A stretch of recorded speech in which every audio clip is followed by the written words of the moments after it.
Esse negócio de rede social é uma fofocaiada do caramba. Eu vou fazer hoje a parte 2. Por quê? Simplesmente, sabe o que aconteceu? Seguinte, eu tava vendo aqui as redes sociais e aí, desde o momento da eliminação até agora, o pessoal tá tentando apontar um culpado. Que aí quem é evangélico deve estar muito, mas muito irritado. Se eu fosse evangélico, eu sou católico, apostólico romano. Mas se eu fosse evangélico, eu estaria irritado. Porque não tem nada a ver uma coisa com a outra. A gente está falando de um jogo de futebol, pessoal. A gente não está falando de um jogo moral. Porque jogo moral, se fosse um jogo moral, muitas seleções que passaram de fase teriam sido eliminadas.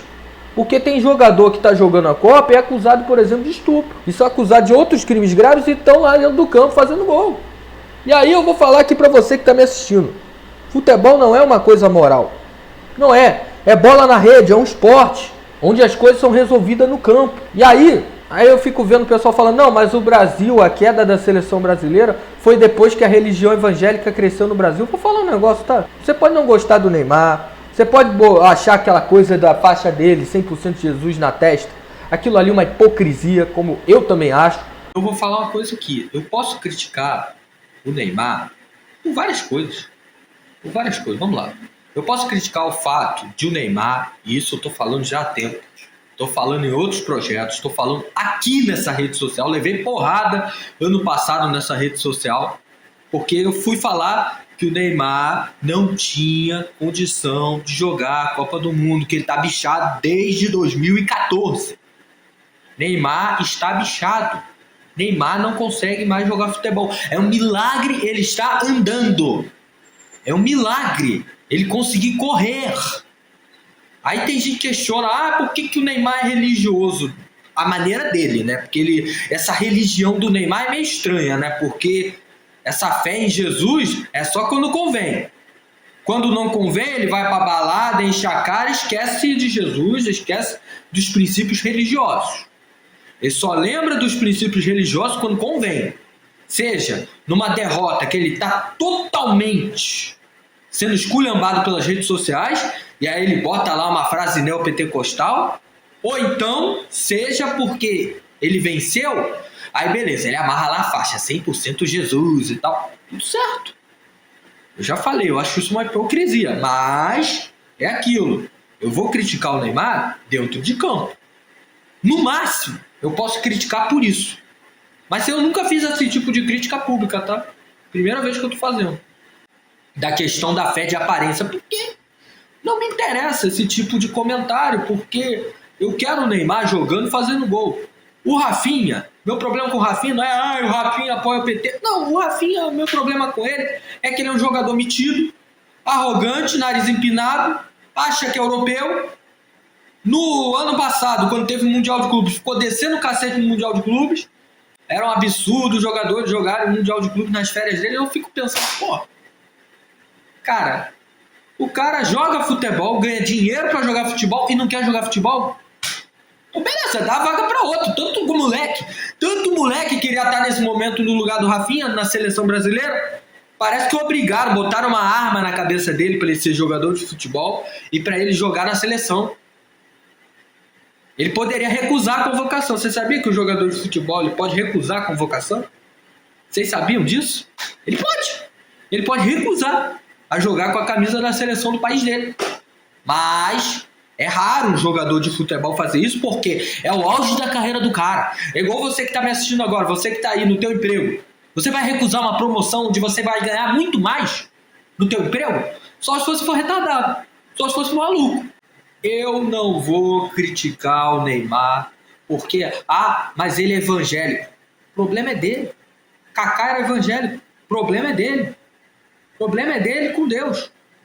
Essa discussão não é o tipo de discussão que eu faço. Eu sou Deus, por acaso?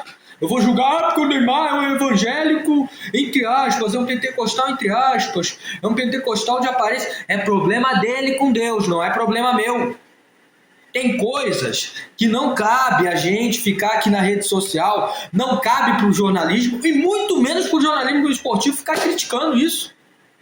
Não cabe. Não cabe. Vou contar aqui uma história que aconteceu, inclusive, Dia que eu tava vendo o jogo lá do Brasil contra a Noruega. Aí beleza, aí saiu o primeiro gol do Haaland e tal. Aí teve uma confusão do Neymar.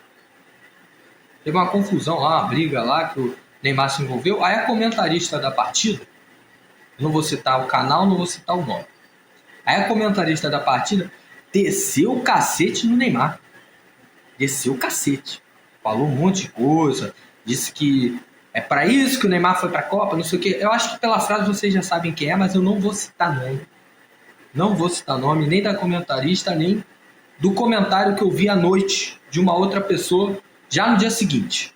Aí eu vi um comentário de uma outra pessoa que, para defender o Neymar, um homem, resolveu falar da jornalista que não, mas eu vou contar um dia das farras que a gente foi na época da pandemia, na época do Covid, as farras que a gente ia lá. Você era a favor do fica em casa, eu sempre fui contra o fica em casa, eu sempre trabalhei, só que você era a favor do fica em casa, aí você era a favor do fica em casa, aí a gente foi para um monte de farra junto. Eu vou falar um negócio, por isso que eu não vou citar nome, tá? Nem do jornalista, nem da jornalista mulher.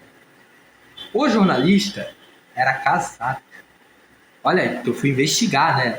Pô, peraí. Que tava cheiro meio estranho e tal. Ele tentou jogar uma coisa de não, fica em casa e tal, dela ser contra o fica em casa, mas ao mesmo tempo ele produziu prova contra ele mesmo. Porque, peraí, homem e mulher junto numa festa.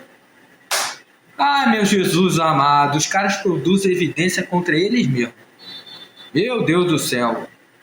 Coitado do marido da jornalista e da esposa desse outro jornalista homem. Aí quer dizer, é isso que virou jornalismo. O que isso tudo tem a ver com futebol? Um para atacar o Neymar, o outro para defender o Neymar? Aí ficam nessa coisa pessoal que não tem nada a ver com futebol isso aqui. Isso aqui é fofoca, isso aqui poderia ser fofoca de famoso. Eu poderia trocar os dois jornalistas por dois famosos. E a fofoca ser por outra coisa, por outro motivo. Pelo amor de Deus. O jornalismo hoje quer ser protagonista da notícia, ele não quer mais dar a notícia. Ele não se contenta em dar a notícia. Isso eu não estou falando do jornalismo esportivo, estou falando do jornalismo no geral. Por isso que eu estou aqui, eu faço aqui os meus vídeos para a internet, mas, cara, eu não sou o dono da verdade. Eu não sou o protagonista da informação. A informação é muito mais importante que o Rodrigo Lucas. Até porque eu recolho a minha significância. Tem gente que não gosta de mim. Eu vou investigar a vida da pessoa. Ó, a vida da pessoa que não gosta do Rodrigo Lucas. O cara é isso, a mulher lá é isso. Eu não quero saber. Tô pouco me lanhando. Quem gosta de mim? Obrigado, muito obrigado a todos vocês que curtem meus vídeos, compartilham, deixam um like, estão aqui me acompanhando nas redes sociais. Quem não gosta de mim, paciência. Eu não sou doce. Tem gente que não gosta de mim e tá tudo certo. Eu não sou o mais querido. Eu não sou o dono da verdade. Tem gente que discorda de mim. Tem gente que vê meus vídeos e discorda de mim. Mas cara tá lá todo dia vendo os vídeos meus. Aliás, tô voltando a fazer vídeo todo dia, né? Pelo jeito eu me empolguei com essa história de internet, tá? Mas, pelo amor de Deus, querer culpar a religião evangélica pela eliminação do Brasil? Pô, aí é complicado. E aí tu vai ver quem tá fazendo isso é gente que não tem nada a ver com bola. É gente que não nem futebol vê. Nem gosta de futebol, mas tá lá se metendo no assunto porque tem que botar lenha na fogueira. Porque, vamos lá, vocês acham mesmo que a seleção de 2002 era uma seleção católica? Não era. A seleção de 94 era uma seleção católica? Não era. A seleção de 2002 e a seleção de 94 eram duas seleções virtuosas? Não era. Vocês acham que lá na Noruega, lá na Argentina, lá no Paraguai, lá na França, lá em Portugal, lá nos países que passaram de fase, vocês acham que o assunto é a religião dos jogadores? Não é. De novo, enquanto a gente continuar debatendo coisas abstratas no futebol, ao invés de debater o campo, que é para isso que o jornalismo esportivo serve, o jornalismo esportivo ele serve para narrar e debater aquilo que está acontecendo em campo. Em campo. Fora de campo, meu filho, não tem nada a ver. É outra coisa. É outra seara. Essa parte da religião a gente pode até comentar dentro de um contexto teológico, dentro de um contexto sociológico, dentro de um contexto socioeconômico. A gente pode sim fazer um debate sobre como uma parte da religião neopentecostal, como eu já fiz aqui nas redes sociais, prejudicou o Brasil. Essa coisa do consumismo capitalista e tal, a gente pode fazer esse tipo de crítica, mas não dentro do futebol. Não tem nada a ver com futebol. Esse tipo de crítica não tem nada a ver com futebol. E enquanto o Brasil continuar debatendo esse tipo de coisa, o Brasil vai entrar em campo tomando goleada. Vai entrar em campo tomando goleada. E goleada para quem? Para quem deveria estar colocando a seleção brasileira como pauta principal. Porra, é uma Copa do Mundo. Copa do Mundo a gente não quer saber de assuntos correlatos. Copa do Mundo é um torneio de futebol. Não é um torneio socioeconômico. Não é um torneio político. Não é um torneio cultural. Copa do Mundo é um torneio de futebol, de esporte. É um campeonato esportivo. Vamos parar de ficar tentando achar culpado em quem não tem nada a ver com isso. Porque eu vou ser sincero, por exemplo, eu tenho minhas críticas à Igreja Universal, mas a Igreja Universal tem projetos esportivos. Então a Igreja Universal está formando jogador, vocês sabiam disso? E eu não gosto da Universal, eu quero que o Edir Macedo ele pague as contas dele com Deus. Porque o que ele faz é um mercantilismo da fé. Isso eu acho. Agora, você que é fiel da Igreja Universal, que vai ficar chateado comigo por eu falar do Edir Macedo, cara, para pensar aqui numa coisa. Pô, quantos jogadores lá na Fazenda Canaã não estão sendo formados? Vocês sabiam que teve jogador da seleção brasileira que saiu da Fazenda Canaã recentemente? Vamos parar para pensar antes de falar qualquer coisa aqui na rede social. Pelo amor de Deus. Enquanto esse tipo de assunto, enquanto esse tipo de abordagem for feita a respeito de futebol, o Brasil vai continuar perdendo a Copa do Mundo.